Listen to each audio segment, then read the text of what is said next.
Welcome to GD physics.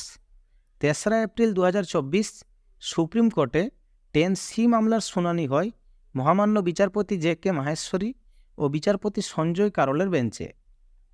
10C রুলের retrospective এফেক্টের বিরুদ্ধে supreme কোর্টে মামলাটি করেন শিক্ষক সংগঠন STEA।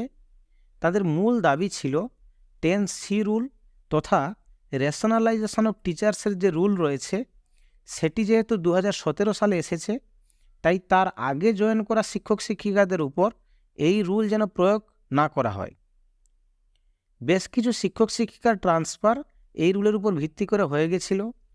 মামলাটি সুপ্রিম কোর্টে করার পর সুপ্রিম কোর্ট এই ট্রান্সফারগুলির উপর অন্তর্বর্তীকালীন স্থগিতাদেশ দিয়েছিলেন এবং West Bengal board of secondary education ও ওয়েস্ট বেঙ্গল স্কুল সার্ভিস কমিশনের থেকে সুপ্রিম কোর্ট এই মর্মে একটি রিপোর্ট চেয়েছিলেন। কিছুদিন আগে সেই এফিডেভিট ফাইল করা হয়েছে। 3রা এপ্রিল পিটিশনার পক্ষের অ্যাডভোকেট ওই এফিডেভিটের উত্তর দেওয়ার জন্য সময় চান বিচারপতিদের কাছে।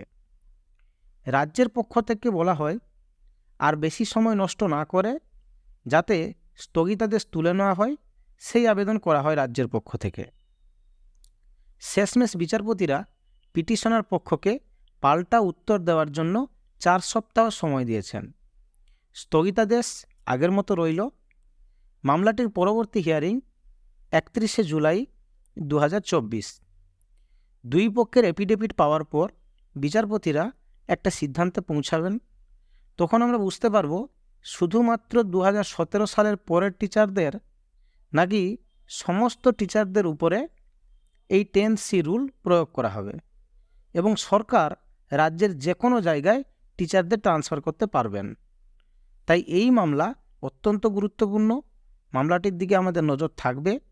সমস্ত আপডেট এবং ইনফরমেশন পেতে চ্যানেলটি সাবস্ক্রাইব করুন এবং জিডি ফিজিক্সের সাথে থাকুন। ধন্যবাদ।